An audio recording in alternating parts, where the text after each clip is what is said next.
Good morning. This is Bill from out of Europa, Naples, and I've got sort of a muggy, gray, miserable Florida morning. Thank God it's a little bit cool because it has been hot, and hot is not really what I want. I mean, it's going to be hot enough in July. These few winter months, we got like 4 of them, are a little reprieve from that, and I enjoy them. They're nice. And it's just sucky to have them be, 85 degrees and humid. No fun at all. What are you going to do? Anyway, I have one of the most pure and original R107 Roadsters that I've seen in a very, very long time. This car is absolutely exceptional.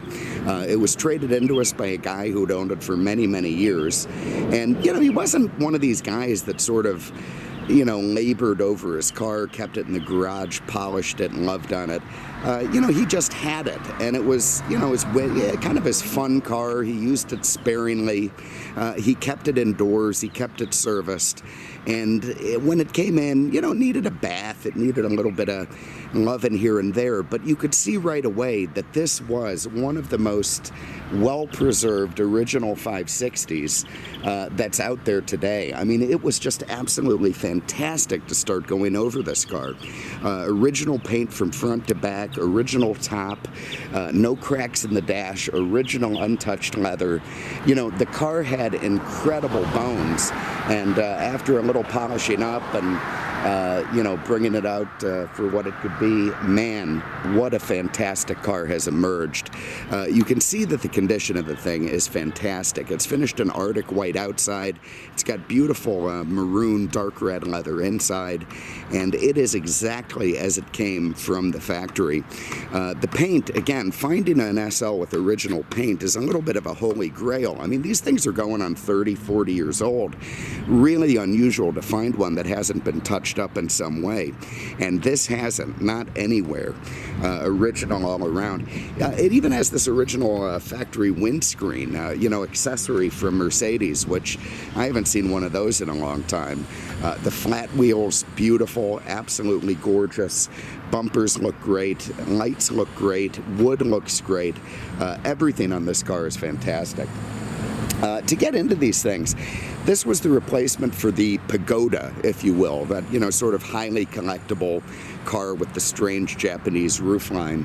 And it retains some of this. This has, a little bit of a pagoda shape on the back, the Japanese architecture. It has some of those classic lines. It was a car that was designed in the 60s. It ran from 1972 all the way through 89. So, got 17 years of production, which is an absolutely incredible figure for a Mercedes. It was designed by a guy named Friedrich Geiger, also famous for designing the original 300 SL in the race car and gull wing form, so quite a cat there. And the lines on the car are just absolutely Teutonic and lovely. They're subtle and at the same time elegant. The thing just reeks of old money. That's what these cars do well. And of course, they were incredible movie stars.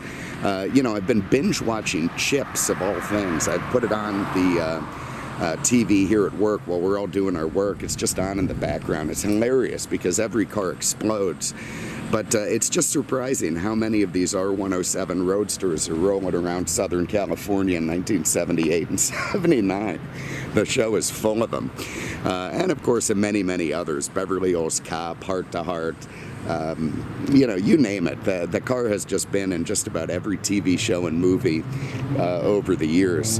And why not? I mean, it's a car that, when it came out, it emanated wealth, success, taste, that sort of thing. Being a U.S. model, it has the 4-round lights with the long bumpers. Again, yeah, I know people like the Euro bumpers. Some people like the Euro lights. I don't. I grew up with these 4 rounds, and I think they look elegant and lovely. Also, the long American bumpers don't bother me. For one, it's the way it came, so it's collectible as it is. And for another, it's just what I've been used to seeing. On the 560, they added that lower air dam underneath the front bumper that was missing on prior models. And one thing that I like about it is it just looks like it belongs on the car. They also added these 15-inch flat aero wheels for the 560 models. They made these door handles more flush, recessed them a little bit. They retooled the rear suspension, added a limited slip rear end, and of course with that big 5.6 liter V8, they really boosted the horsepower. Anyway, let's get into this thing. Let's start inside the trunk. You see where that third brake light is? On the 88s and 89s, it's this nice little subtle thing at the back. At the 86 and 87s, it has a big refrigerator on top of an RV type look to it. And of course, you know, the whole third brake light thing, I lived through that. I remember it well. You know, 85, no cars had it, maybe a few, and then all of a sudden in 86, every car had to have one. And, you know, they just stuck them anywhere they could. They were in little stalks, they bolted them down. You could go to your auto parts store and buy them to make your 83 look like an 86. You know, it became kind of a thing. Anyway, here are the mats for the cars, the original first aid kit, nice. In here you got your battery, all very lovely. Underneath here you have the original spare tire with the tool kit, all very nice to see. No rust anywhere on this car, which is just phenomenal. Try to get some underneath shots for you for the site, and everything lovely. Also has all the original VIN stickers in place. You can see this one here on the trunk. It's got a couple, I don't know, I always try to get them. I don't know if I can, but there's one here, one up under that guy, and all around the car. I'll show them as we go. And what those do is show that the car has all the original sheet metal on it. All very nice stuff. Have a look under the hood.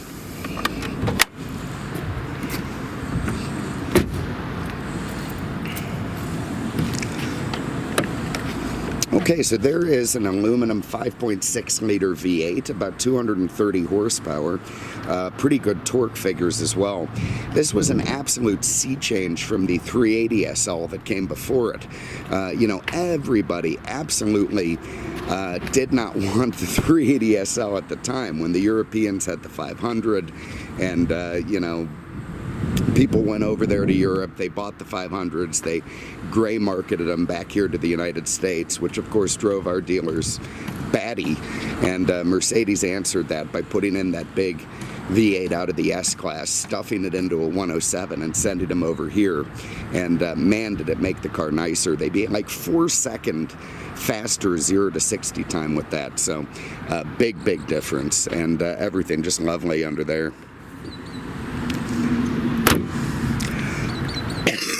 Excuse me, getting over a cold. That's why you didn't see a video last week. Nobody wants to look at a car being driven by Typhoid Mary. Sorry, one thing I forgot to do under the hood, and I'll show you, is our VIN stickers. So we have one over here, nice, one matching over there, lovely, one on the hood, all very nice, and then on the core support. So again, you can tell this car has original sheet metal front to back. Also still has the beautiful silvery aluminum wiper arms. Very often those things have been replaced with gross looking black plastic stuff from, love the hammering, love it. God, do I love construction around here. Anyway, nice to see all that stuff still on the car. We also got more VIN stickers here on the doors, and that completes showing just how original this car is. I'm going to pause for a minute, put the soft top up so you can see that. It's the original soft top on the car, and we'll have a look at that, get it back down, and go for a spin. Alright, so here it is with the soft top up and in place. You can see it's black. This is the original soft top, absolutely fantastic for collectability. If you look here in the corner of this side window, you'll see the little polyglass Mercedes star, and that is something that you cannot duplicate. That's not a top that you can buy anymore. If you see that on the car, then that's the top that it came with. It's an exceptional thing for collectability, and very nice to see on this very original car. You can see the plastic windows are in great shape. They've never even been polished out. They're just fantastic, original condition all around. Nice fit on all of the weather strip, lovely. The doors with the tops, both hard and soft, fit perfect. So that is precisely what you want to see with the soft top up in this car. and fantastic. So I'm gonna pause the camera, we'll get it back down and keep going. Okay, so let's have a look inside. Now, a couple neat things about this. Number one is this burgundy leather, which is really rare, not something I've seen a lot. Number two, this still has the original dealer accessory, very expensive, not one of the cheap ones, rear jump seat with the seat belts. All the leather straps are still intact. It's absolutely incredible. If I could get underneath that windscreen, I'd show you the strap on top. So a real useful touch. You can stuff some kids or Canadians back there. You know, they'll be happy enough. You might have to kind of chop their little feet off or something to get them in, but either way, it turns this thing into a four-seater. And, you know, all the hardware on this car is like something off a U-boat. I mean, the door latches, completely unique. Look at this big knob. This is like a release pressure on the boat to let it, you know, sink. I mean, it's just incredible, the nuts and bolts engineering that went into these cars. This is truly when Mercedes was run by engineers, you know, not accountants. They didn't have any accountants, and if they did, they kept them locked up. So what the engineers would do would be build a car, imagine that, finish it, get it ready, and then the accountants would be allowed to come out and figure out how much they had to ask for it to be profitable. All the little touches in this car are phenomenal. Again, I mean, this seat mechanism is never going to break because it's an incredibly well-built thing. The leather, gorgeous, little supports. They kind of updated the seats for the 560s and made them a little bit nicer, more supportive. You can see like things, the touches, like where the AC or the heat blows into the door and then emanates from these little perforations in the door to give you this sort of lovely ambient temperature the way you'd want it. You know, the engineering in this car is so subtle and nice. Anyway, let's hop in. Also things like this. So you've got a manual window adjust, or sorry, a side view mirror adjust on the driver's side because it's right there, it's easier. And then you've got a power one for the other side because, well, it's harder to get to. So, you know, it's just the way Mercedes did business back then, and it was kind of neat stuff. You'll never see a car built like this again. It just costs too much and it's too weird. Well, interruptions. So to fire it up, just put the key in the little slot there, and that big V8 comes to life. Lovely instant full-on oil pressure, lovely smooth idle, all the needles doing what they should do. You can see the lovely leather-wrapped steering wheel. Really short little dash on this thing. Really isn't too deep at all very nice, and not a single crack to be found on it, which is just a miracle. You can see there's a lovely orangeness to the hieroglyphics on the instruments. You know, those can be faded, they can be nasty. The wood with the, I mean, this is the kind of subtle stuff that makes these cars so beautiful. Look at the wood with the lovely chrome surrounds, just absolutely gorgeous.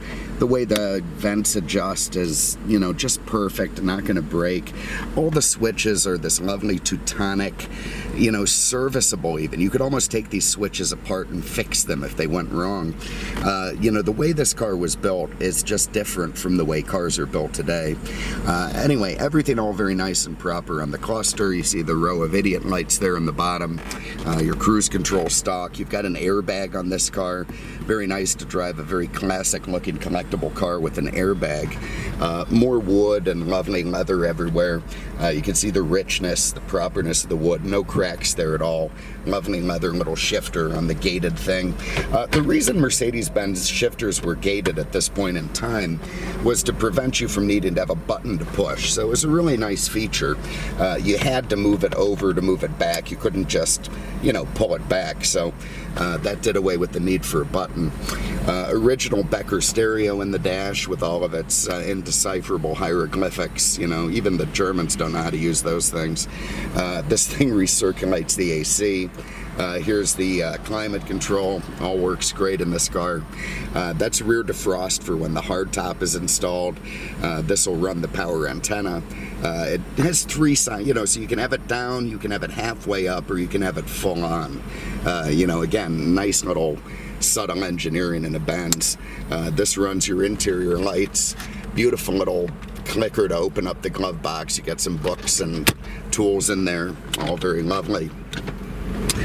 Down here, your power windows, your power mirror, nice. Sun visors are a weak spot in these cars, and you can see these are absolutely perfect. So let's go for a spin.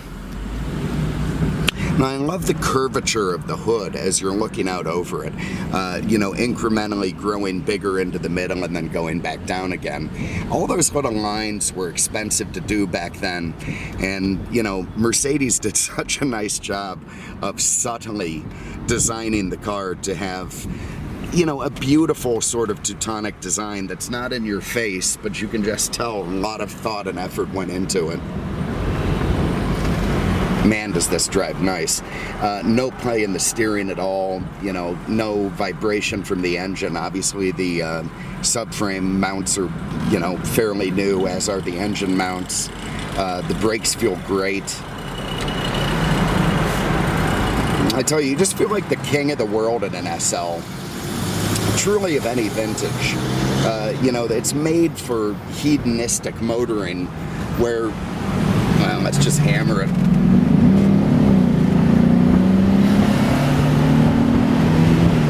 And there is the big difference between the 560 and the 380 that came before it. I mean, this thing has pep, big time pep. You know, the 380 ain't bad, it's still a V8, but you do get a little bit more torque monster stuff with the 560. It really does put you back in your seat a little bit more.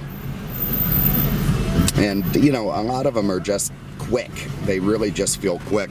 Anyway, here it is, 1988 Mercedes-Benz 560 SL Roadster, all original, the way it came, original paint, original soft top, original leather, original hard top, just a beautifully well-preserved, low-mileage car in absolute collectible condition and in a rare color combination. And what a great driver, man. It just goes down the road beautifully.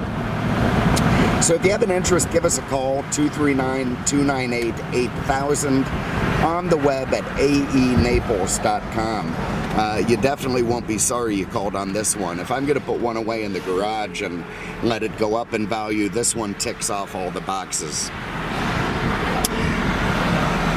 Let's see if we can make a U-turn here. Yeah, traffic. Let's do it anyway.